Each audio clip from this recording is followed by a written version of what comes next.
The Save the Bros campaign really pushed us out of our comfort zone. It was a campaign that had us all kind of gulping a little bit and going, how far is too far? At the same time, if you peel it back and you're a real brander, you're going to realize that our core elements of trust, dependability, of innocence, of optimism, and hope for the future is there. What is up, everybody? Thanks for tuning in to another episode of Food Marketing Nerds. This is your host, Alex Osterly, and on the show today, we have Tripp Hughes, who's the Director of Brand Management for a company whose marketing that I absolutely love. It's Organic Valley. Organic Valley seems to have figured out the secret recipe behind viral marketing content, and before the interview, I was wondering how they consistently put out content that was on brand and always felt so genuine. You'll get to hear a little more about it here in just a second, but Organic Valley's business model is extremely unique to the CPG industry, and once you get to actually hear about it, then you'll have some context into understanding why their marketing is so strong. In the episode with Tripp, you'll learn why transparency is key to a successful company in the long term, how to empower your team to create great marketing that's always on brand, why listening to your customers is essential in launching great campaigns, and plenty more. So let's go hang with Tripp. Welcome to the Food Marketing Nerds Podcast, where we talk marketing, branding, and social media with the smartest minds in the business. Here's your host, Alex Osterly. Tripp, thanks so much for joining us on Food Marketing Nerds. Yeah, you bet, Alex. Thanks for having me this afternoon. So can you tell our listeners a little bit more about your background and how you came into your current role? Sure. I've grown up in organic food brand management. I started out almost 20 years ago back with a small startup company then that was called Horizon Organic. I think I was employee number 12 back then, and that was even before we had a marketing department. We used to do our sales and operations work during the day, and in the evening time, we'd punch out and we'd take on our marketing projects. It was kind of an after-hours challenge, and it was fun, being part of a young startup in a new industry that only, we had stars in our eyes about where it could go. And so I'm excited to say that I've been kind of surfing this wave of organic and organic dairy for that whole time. That started back in 97 for me, and here I am in 2017 working with a fantastic group of folks at Organic Valley, a crop cooperative. And really I've been involved in brand and product management all the way through. And I think part of that is that I started out with a tiny brand and a tiny product line and had the excitement of being part of something that's grown crop. We're about to hit our 30th year next year. We're on track to do a little bit over $1 billion in sales. And it's one of those things where you feel like you've come a long way. Yeah, that's a huge number. I had no idea that Organic Valley was that size. Yeah, it's a good point. So, maybe to get into a little bit about who I work with and what we do. So Crop Cooperative is our parent company, and it is a farmer-owned cooperative. And we market our products under the brand name of Organic Valley, but we also license Stonyfield, where we do milk, cream, and butter under that license. And then the parent cooperative also sells raw materials and value-added ingredients for both private label customers, but also for manufacturing ingredient partners. And so, for example, big ingredient partner of ours would be Stonyfield Yogurt, which is owned by Danone, the French company. And, to date, Crop supplies the majority of Stonyfield's organic dairy for their U.S. yogurt that they make. And so the cooperative itself is kind of an interesting business model. It's pretty unique. Again, it's owned by 2,000 family farmers here in the U.S., spread out across roughly 34 states. And it's a company that really has this very mission-driven background from the start, commitment to farming organic and creating an organic marketplace for our farmer owners, commitment to rural economies and rural development, and a commitment to really finding a way to create a path forward that is sustainable, that we believe is balanced. And one of the neat things about working for a co-op is that it gives us an opportunity to have a much better kind of long-term lens or vision for a lot of the broader tactics that we're looking to carry out, or broader strategies we're looking to carry out, versus having had the experience of working with publicly traded companies where quarter to quarter the marketing department is waiting to find out whether or not we're going to get our budgets left intact or slashed to some extent. So anyone listening out there who's in that world, I can empathize with it. But again, crop is set up in such a way, again, that we're looking for this long-term viable sustainability, both in what we do on farm and in the food products we create, but also as a business model. Our CEO, George Seaman, is a great visionary and has been lucky to be a part of an industry with a lot of pioneers. And George's quote that we love is that Organic Valley is really a social mission disguised as a business. That underneath, really what we're seeking to do is this collective of farmers and with our consumer partners is to change the way America thinks about food and the way America eats. And I think that's clearly apparent in the way that you guys approach communicating with your customers and just as a company in general. I think this farm-to-table movement has really been building in momentum, and it's not just a kind of a niche market anymore. And there have been plenty of brands that are working to own that message of saying we're the brand that does farm-to-table. And yet Organic Valley seems to be the one to have done that the best, and your co-op. So I think a lot of it has to do with the backstory and just how your company is set up. But from a communication standpoint, can you speak to how you guys have been so successful with communicating that message? Sure. It's a great question. There's a lot of research out there that we've done and that we've seen fielded by other folks that tries to understand what are consumers looking for in associating with food. And if I could pick out some of the major trends that we saw developing 15, 20 years ago, it was around a sense of a desired transparency of knowing where their food comes from. It was around a sense of desired knowing that the folks who are making their food production decisions were making good choices, were making choices that they'd want to be making. I've got an MBA, but I can joke that, somebody once said to me, what would you rather have, a group of farmers helping you make your food decisions or a group of MBAs? And that holds true. The authenticity and transparency of being able to buy food from the farmers is something that's been going on for quite a long time and happens in many other countries around the world. But in the U.S., purchasing from the farmers 20 years ago is really kind of a disconnected theory. Big ag and big food had kind of come in and separated the consumer from the farmer. And there were a few companies out there that were making some efforts to connect it. But as a whole, that's not what happened. And so we realized that we had this early opportunity to tell the story in a very authentic way and a very transparent way about where food comes from. And because we believe in what we're doing and we believe that the way we're doing it is the right way, we're able to be super transparent about that. So as we look at some of our beliefs, we have what we call our own food pyramid, the Organic Valley or crop food pyramid, that we share with our employees here. And, at the top of the food pyramid, we talk about, look, if you can grow your own food and be a part of that experience of nurturing the land, of growing crops, vegetables, fruits, of working with livestock, more power to you. But the majority of Americans don't have access to that today. So the next level is if you can buy your food from a trusted source, a local farmer, a local CSA, somebody that you know, that's the great next level. Again, 20 years ago, that was a tough challenge to fill. Thankfully, today, we look at the food movement, we look at what's going on, the availabilities of CSAs, the availabilities of farmers markets across the U.S. continue to spring up.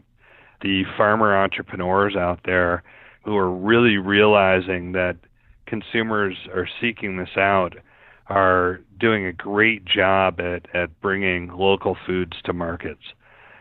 That next level then is where we think that, crop and Organic Valley come in really well. And is if you can't buy a local from that farmer down the road than buy it from a local trusted network of farmers. And so, again, Crop Cooperative, our business model is that we've got farmers in 34 states across the U.S., and they're producing milk and eggs in these regional markets.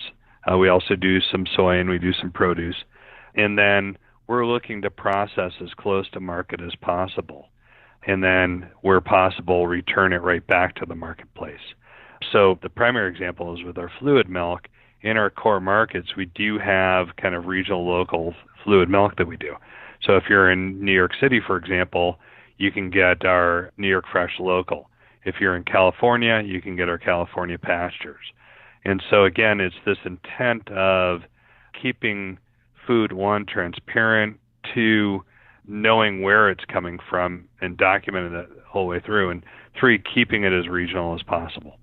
That's been kind of a great opportunity for us. And so, kind of along that same point, on your website, I see you guys have a Find a Farmer Near You, which is a really cool concept. And it's fun that you guys show that there are actually farmers that you work with within the general vicinity of where I live. I mean, it's obviously a big trust factor.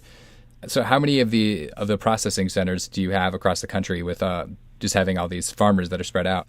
It is kind of a fun business model. We've got over 2,000 raw material suppliers who are basically bringing us fresh raw materials every day or every other day.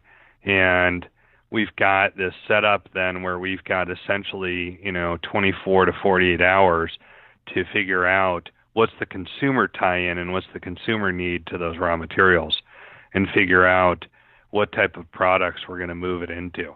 Now, I'll say that over the years, we've gotten pretty good at that, predicting what's going to happen. What we'll do is we'll work with our local processing partners. And so Crop itself, as a cooperative, only owns a couple of processing facilities. We own a butter and ghee facility here in Wisconsin, and we also own one out in Oregon. And other than that, we partner with other dairy and egg processors around the U.S. A lot of them are family-owned businesses. Some of them may be parts of bigger dairy groups. But the key thing is that the dairy industry in the U.S. as a whole has been in somewhat of a decline for the last couple of decades. And so there's been a lot of excess capacity at these plants. And so in your case, out in Colorado, we've got local egg production. And so we're working with our local farms in Colorado, and we're moving those local eggs to a local processor, somebody that we've worked with for a while and have a great relationship. They'll help us basically package our eggs, our farmers' eggs, and then we'll pick those eggs up again, and then we move them to market, bring them directly to our customers. And when I'm saying customers here, I'm talking that we're selling both to distributors like United Natural Foods that would then be bringing products into stores like Whole Foods, Natural Grocers, Vitamin Cottage, or we'll be selling directly to the retailers' warehouses themselves. So again, this kind of regional model gives us a lot of flexibility to try to keep it as local and regional as we can. And where we can, continue to kind of develop the regional call-outs to our product lines. So in Colorado, you can get our Colorado fresh eggs. And one of my questions is going to be what the reasoning behind including farmers into your marketing, incorporating them as often as you do, which I think is a really smart tactic, but it seems like it's more of just a communication of what you're doing rather than just a branding ploy. Yeah, it's a great question. We've been incorporating our farmers as heroes really since before I started. And we've always worked with some great photographers, some who have been on staff and some who have just partnered with us long term to help us go out and capture both farm photos and farm video, and really understand that that's a great way for us to bring the brand and what we do to life, whether it's on our packaging, whether it's on our website. And so when you're looking at our packaging, when you're looking at our website, when you're looking at a lot of the other marketing materials that we'll do, the imagery that we use, I would say 99.9% of the time is going to be of our own farmers, of our own owners. And we can't think of a better way to keep that transparency going. So it's an interesting place in the sense that I think we were among the early pioneers in creating the farmer hero concept. And what I love to see now is that there is a lot of mimicry, that there is a lot of copying that's being done by even the large organizations. And it puts up a pretty good challenge for us. You know, when you have large marketing groups like McDonald's or Subway, you know, showing you where their food is coming from in a way that they absolutely weren't 5 or 10 years ago, we do like to think that we had some influence on that, on the transparency, the connection that consumers find when the farmers are featured, when the farmers can talk directly. And we take it beyond that. We don't just use them for the imagery, but our farmers are very involved in a number of different ways. We have farmers who are actually on our marketing team, who act as kind of our regional liaisons and ambassadors to help us as we're developing different regional marketing programs. We have regional farm tours. In fact, you can go on to our website, and we've got communication on there as well as on Facebook about the ability to sign up for some of the farm tours that will go on across the country. And they also work with our farmers to encourage them to get out and be active community members. So we have regional giving programs where our farmers and our marketing team and other folks in the cooperative are working together to talk about how do we give back to the community. And I'll talk a little bit more about that coming up. And then another way is that the farmers themselves are our PR experts. And so quite often, if we have a connection with media, we will put the farmers in contact with them. And so I'll give an example. Right after you and I got to talk at Expo West, there was another podcast local media person who was interested in telling the OV story. And in that case, they were really interested in talking to consumers with their podcasts more than a target audience like we are here. And in that case, we connected them directly with one of our farmers, a farmer who had gone through professional media training so that they were comfortable in talking about Organic Valley and the brand, that they were educated in the key talking points, but that they speak from the heart and they speak from who they are, which is a lot of fun. And then I guess the final way is wherever we can, we connect our farmers to our retailers. And so there are times when we're going to bring our farmers in on our calls with our retail partners. There are also times when we're encouraging our farmers to make sure that they go down to their local grocery stores and thank the retailers for carrying the product, but also if they're not carrying the product, to introduce themselves and let them know, hey, we're just down the road and we'd love to see our products in here. So farmers can be tremendously powerful advocates, again, as farmers, but also as the owners of the company. So I'll talk just a little bit about giving. And so Crop has a really interesting ownership structure. I talked about the fact that we've got these 2,000 family farms that own us. And really they are the shareholders. They're the ones who elect our board of directors for the cooperative. The board of directors are all elected farmers. And some of the tenets that we have behind it, we've got the guiding principles that we've written up. These are the things that we do as Crop Cooperative. And one of those talks about our profit share. And so at the times when we hit our profitability targets, we share that out with the farmers, with the employees, and then we also have a fairly significant section that we give back to what we call the community. And that community, like I mentioned, could be through kind of our regional giving programs where farmers and employees are sitting together to kind of designate where it should go to. We also have a very farmer-specific giving program where it's called FAFO, or Farmers Advocating for Organic. And so the funds that we give there are often going toward organic education, organic research. We helped fund the first organic agriculture chair last year in the U.S. at the University of Wisconsin in partnership with Cliff Bar. And so, again, the farmers have always been kind of very philanthropic about balance, about, taking, quote unquote, just the right amount.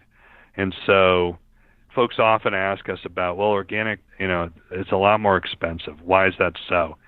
And really what it comes down to is it's an unsubsidized true cost of production. And so our farmers have moved off of what is typically kind of a federally mandated milk pricing program. And what we've done is we've created our own value-added pay price that's ahead of what the national farmers are getting paid. And so if you're a national farmer, you're typically getting set up on contracts that are defined by all of these different regional kind of milk marketing orders set by the federal government. And that's one of the things that's caused a lot of chaos within the dairy farming industry, is that this pay price can fluctuate rapidly for these other farmers. And our farmers said, we need to get off it. We need to move to sustainable pay price, one that, we're in control of and that we're going to adjust kind of year over year, that really reflects the cost of production, the cost of living on a farm. And I will say that we've got farmers, of all capacity and all resource levels.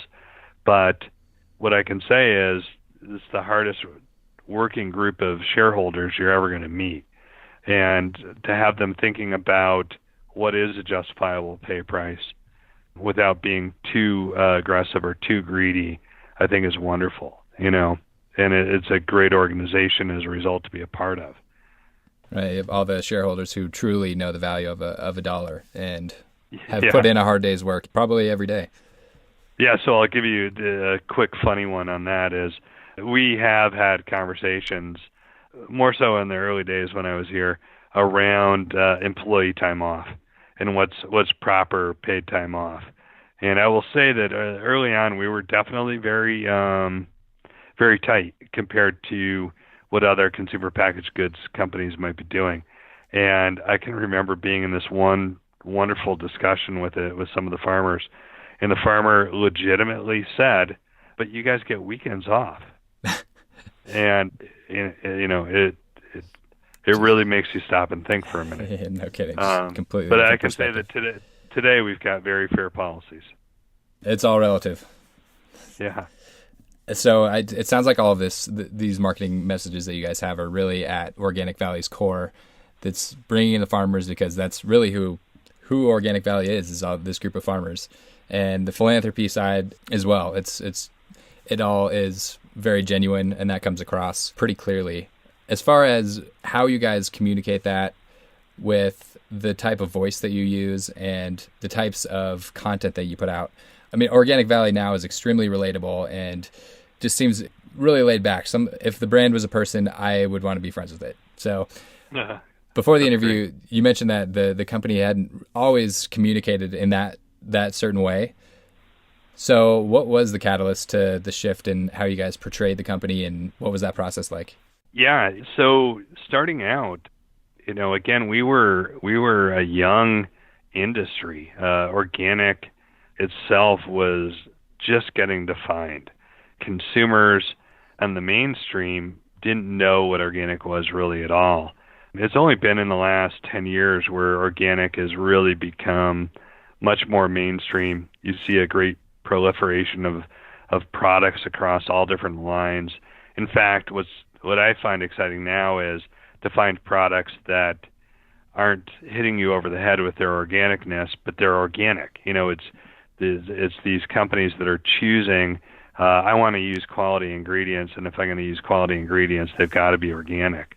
But going back to your question, and so I think early on, we were a little more professorial.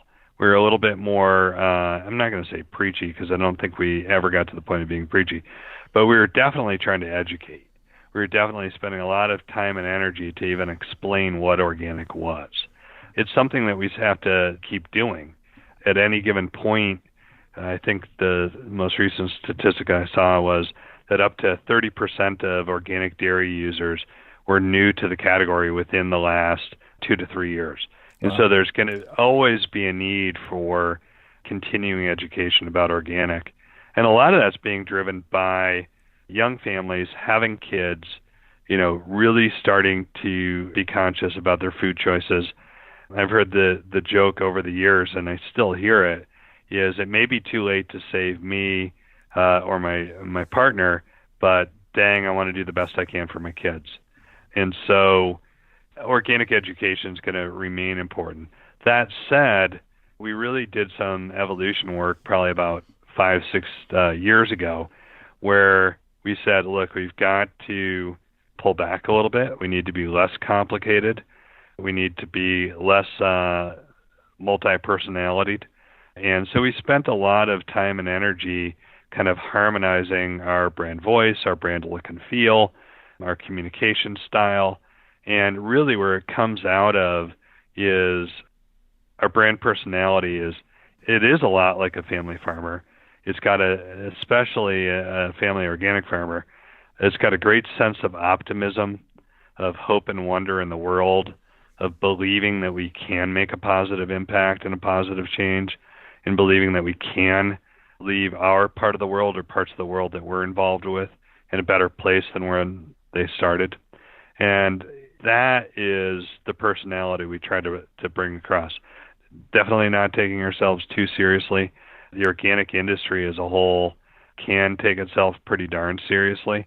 And so, that gets into, if you look at our portfolio of marketing work that we've done over the last few years, we definitely have challenged and made ourselves uncomfortable. I've got a great mentor and boss, Lewis Goldstein, and Lewis's challenge to me is, if you're not uncomfortable, you're probably not going far enough. You can always kind of pull back in, but push yourself, get out of your normal path. What I've really enjoyed is working with different creative agencies over the years. Today we work with a wonderful agency, Humanot, out of Chattanooga, Tennessee, and we started working with them just on a small project. I'll digress a little bit. Part of being a marketing brand manager at Organic Valley is not just figuring out how to sell milk or butter, but we think about it at the end of the day of we've got 100 pounds of raw milk coming off of a cow, and how do we create kind of the best value-added product portfolio with that 100 pounds. And we've got some wonderful fat-heavy products. Butter, for example, we've got some beautiful butters, which is about an 84% butter fat product, 80% butter fat product. We have a heavy whipping cream at about 40% butter fat, a half and half at 11 to 13%. And when you factor that the cows themselves are giving milk that has about an average of 4% butter fat, which is about what whole milk is, in order to get those butter fat value-added items created, you then have to have a lot of skim that's left over. And consumers these days aren't necessarily in drinking more skim to offset their other butter needs. And therefore, Organic Valley has had to be really creative in its product development to look at how do we develop more value-added products in these areas like skim that will better help us balance our portfolio. So several years ago, working with my colleague Nicole Mighty, we developed 2 lines of what I'd call high-protein milk-based beverages. And one is Organic Valley's Organic Fuel, and the other one is Organic Valley's Organic Balance. And Organic Fuel is essentially we take milk, we run it through a filtration system that basically sucks the water off of it, and therefore it kind of concentrates the proteins and the calcium and the other good minerals in the milk. And as a result, we're able to develop an 11-ounce product that's got 26 grams of protein in it, as well as 70% of the RDI for calcium. And it's a great tasting product. It's made from milk. There's no powder added to it. There's no chalky aftertaste. And so as we were bringing this product to life, we realized this is not your normal everyday Organic Valley product. It's not something that we're going to necessarily market side by side with our eggs, butter, and cheese. And so we hired Humanot to come on and really give us a creative challenge to really get out there and think about, okay, we've got a limited budget. We've got a pretty good idea of a target audience. How can we create something with a high likelihood of of going viral. And I think they thought we were a little nutty at first, but we had worked with them, or Lewis had worked with them on another project for another nonprofit that he's part of. And they were up to it. They were up to the challenge. And that's where they came up with Save the Bros. And the Save the Bros campaign really pushed us out of our comfort zone. It was a campaign that, had us all kind of gulping a little bit and going, how far is too far? At the same time, if you peel it back and you're a real brander, you're going to realize that our core elements of, trust, dependability, of innocence, of optimism, and hope for the future is there. It happens to be kind of embodied in one character in the film, not by the entire video clip. And so if you haven't had a chance to see it, please do check out our Organic Valley. We have a great YouTube page where most all of our videos are up there, and the Save the Bros. And then we moved into a second part of that, the Nonnamous hotline. But it was a concept that challenged this bigger concept in society that, these choices that we're making every day in our food choices, we don't always realize the implications they're having. And so Humanot, kind of in a really interesting takeoff of colony collapse disorder, created this element of the Save the Bros campaign. That if you looked across the landscape before we entered at what was seen as kind of muscle recovery beverages out there, a lot of the beverages out there had tons of ingredients that were just unpronounceable and undescribable. And we saw that as a huge opportunity for us to come in and really simplify and say, what is it you're looking for at the end of the day? You're looking for high quality protein, to some extent with calcium as well. And the product really simply and cleanly delivers it. And Save the Bros was a great way for us to get attention. Of course, it's not one-dimensional. So out of that, we're looking to have them engage in the videos. We're looking for high shareability. We're looking for them to also follow through with some of the tagging elements that we do of coming back to our website, of coming back and taking opportunities for coupons to, again, drive trial. And so it was really an integrated campaign on many, many levels, but, best remembered through its videos of Save the Bros. And that was probably one of my favorite marketing videos of all time. I feel like it was directly aimed at me as a consumer, and it definitely resonated with me, and I shared it multiple times. And great. It's clear to see the success through all the video views that you've had, but in general, how was it for the launch of the organic fuel? In general, it was good. I mean, the timing was excellent. The ability for it to break through is fantastic. But it is, it's part of marketing. It's one of the mixed elements that are in play. And so you time that up with the right trade distribution work that we were doing, along with the right trade promotional activities that we were doing. And, we've continued to see success and to continue to grow the brand. One thing that we're a fan of here is, obviously being a sustainably driven company, is we do like to recycle. We often believe that running an ad campaign one time through and that being the end of its life is a waste of a lot of good energy and resources. And so this January and February, we brought Save the Bros back for a limited run. Again, retargeting, refocusing, getting it out to some new folks as well as folks who had seen it before. And it was equally successful this time through, which is kind of fun to think that you can do that. And it really speaks to the quality of the video itself. And so that said, we had some other fun ones. We had, right next to it, I talked about our Organic Balance product. So this is a product that's really aimed as a breakfast, opportunity or a snack.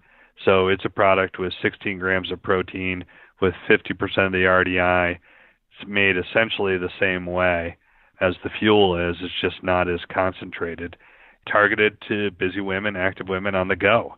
And so the insight we had behind that campaign that was called the Real Morning Report was, sitting around, brainstorming, talking with consumers, talking with our own internal folks about, what's your morning really like? We were trying to understand what the need state was for this product. And coming out of that, we realized that our consumers really are busy and on the go, not a surprise.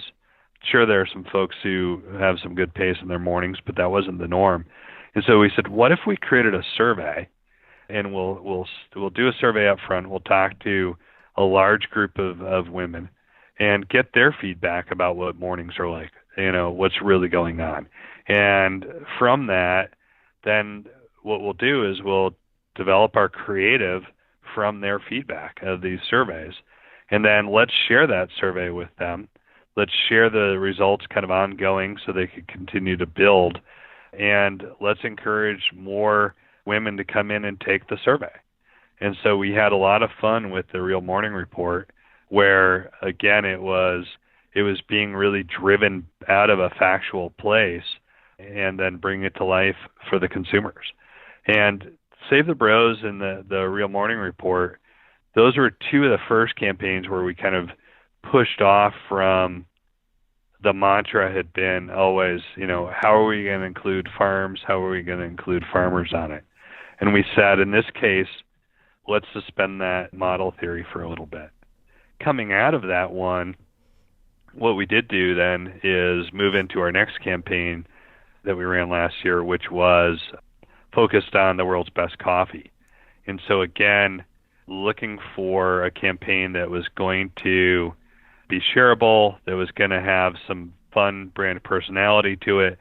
But in this case, what we asked the creative agency to do was make a deeper connection back to the product and the sense of place, where the product was coming from. And so that video, we actually went and used our in-house farmer talent agency, which, believe it or not, we have one. It's called our Farmers and Marketing Team. And they're the ones who help us coordinate all our farm shoots and speaking engagements and everything else. But they put a call out to farmers saying, hey, Organic Valley farmers, if you're interested in starring in an upcoming video ad that we're going to be doing, here's the context, and go ahead and submit a video. And so farmers are fun. They love challenges like that. And we got a whole bunch of videos in from farmers. And that's not the first time we've used that technique. We ended up on a farmer out of the Pacific Northwest, Garrett Van Tol, and he killed it. He was fantastic. And we brought Garrett onto a farm, and the first part of the ad setting is on farm, and he's talking about pasture and his cows and the importance of the quality of cows and pastures to the milk that we're consuming. And the context then goes on to Garrett getting advice and deciding that if he's really going to do this half and half thing seriously, he needs to open up a coffee shop in New York City in some hip neighborhood. So we actually did that. We brought Garrett to New York, and we opened a pop-up coffee shop for a long weekend, where the first couple of days of the coffee shop, we shot our commercial, and the second couple days of the coffee shop, we had a lot of local folks from the Soho area into the coffee shop, and it was a lot of fun. And the theme of the coffee shop was that it was a half and half bar, that you walk in and Garrett's your barista, and he's asking you, what size of half and half do you want in your cup? And you'd get these wonderful confused looks from the folks coming in looking for the world's best coffee, and he'd assure them that sure enough the coffee's over there and point to the nondescript stainless steel crafts over on the side counter, which is that great kind of juxtaposition to how most of half and half is treated at coffee shops, where it's just kind of an afterthought. So we're spending all these dollars on this beautiful Sumatra single estate, shade grown, hand picked beans, and then we're paying very little attention about what's going into that. And so we had a lot of fun with that concept, and we're really excited again to bring in a little bit of the cheekiness while including our farmers in with us to do that.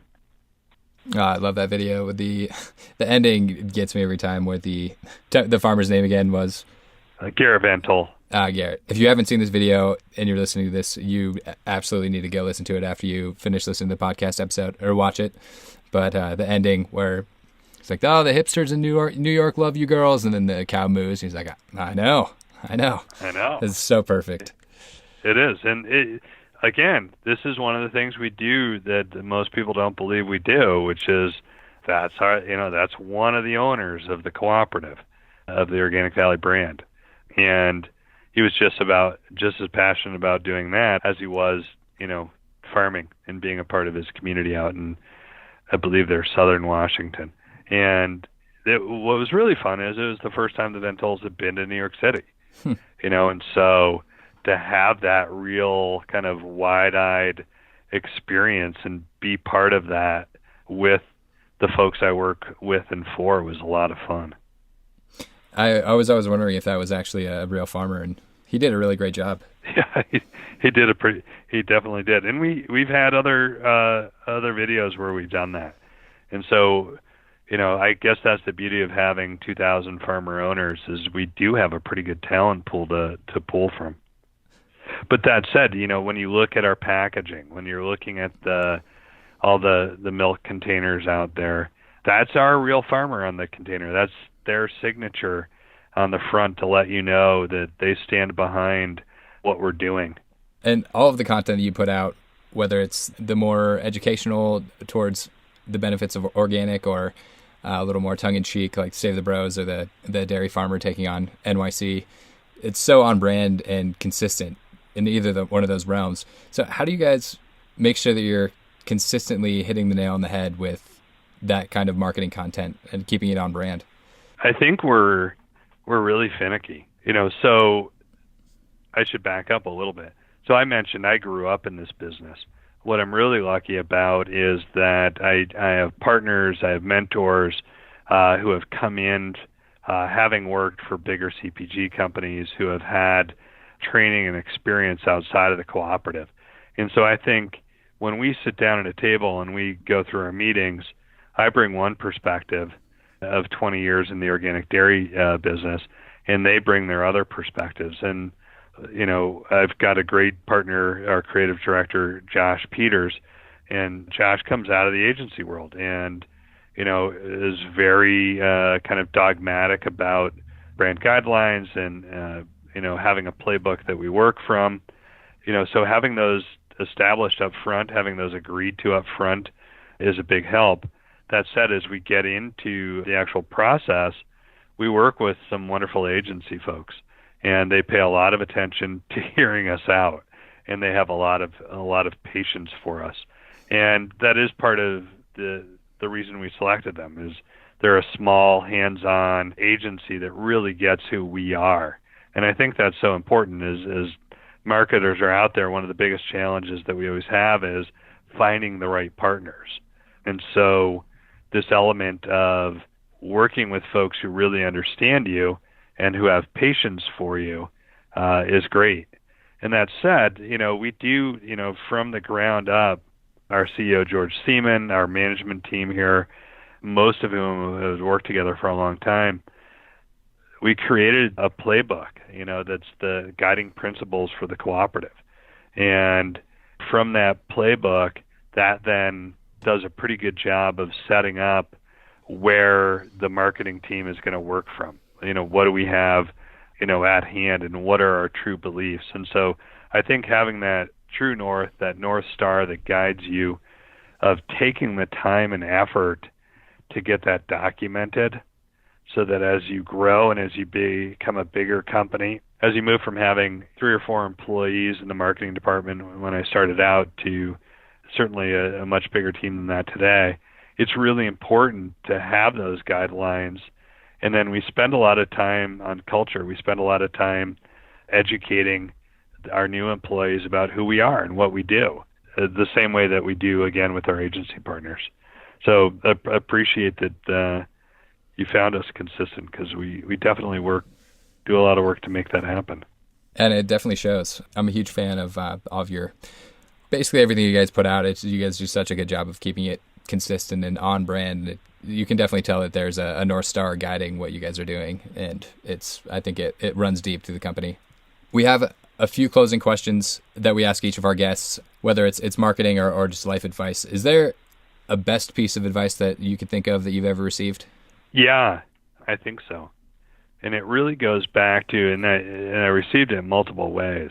I started out my career in banking, and my father was a banker, my grandfather's a banker, and I thought, well, geez, that means I'm going to be a banker. And, I hated it. It was not what got my juices flowing, so to speak. And so my dad's advice is, well, what do you love to do? And I said, it's going to sound crazy, Dad, but I love to ski. I love to drink beer. I love to have fun and socialize. He goes, yeah, well, who doesn't love that? He goes, how are you going to make a career out of it? And so I ended up moving out to, quitting my banking job, moving out to Jackson, Wyoming, the home of the ski area, Jackson Hole. And I ended up opening a pub at the base of the ski area. And that was really kind of my entree into being a mini entrepreneur and being somebody who is trying to experience and figure out what is it that motivates me. And so that was the early part of it. What is it that I love? The second part then came when somebody said, okay, the next part that's going to give you long-term fulfillment is making sure that your value system is aligned with the value system of whatever the work is that you're doing, whether you're working for yourself, whether you're working for an organization, whether you're working for a big or a small company. If you have that alignment, doing what you love and having your own personal values aligned, you're going to wake up every day and you're going to go do the things that you love. And that's the fun thing. When I interview new candidates to come here and work here, I can say, I honestly, there's a rare day where I'm like, I don't want to go into the office today. And I think that comes out in the work that I do, and I think it comes out in the work that the folks I recruit do. Is, again, trying to find those folks who are interested, who are engaged, who have a passion for what we're doing, who love the work that's being done. And when you get those two things aligned, great things happen.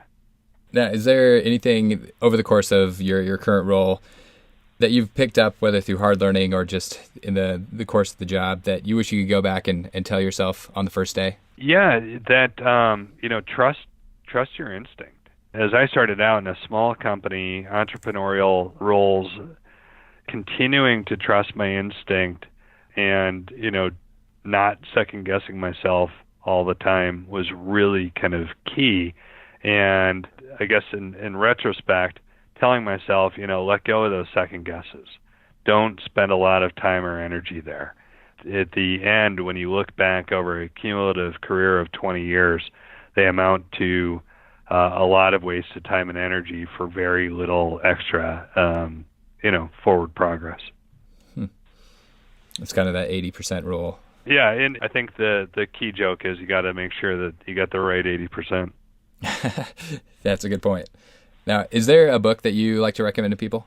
I do a lot of reading for my work, and so at night I'm often reading to just disconnect. And, these days I'm just finished up a good book that I loved. It was on George Washington and Benedict Arnold called Valiant Ambition.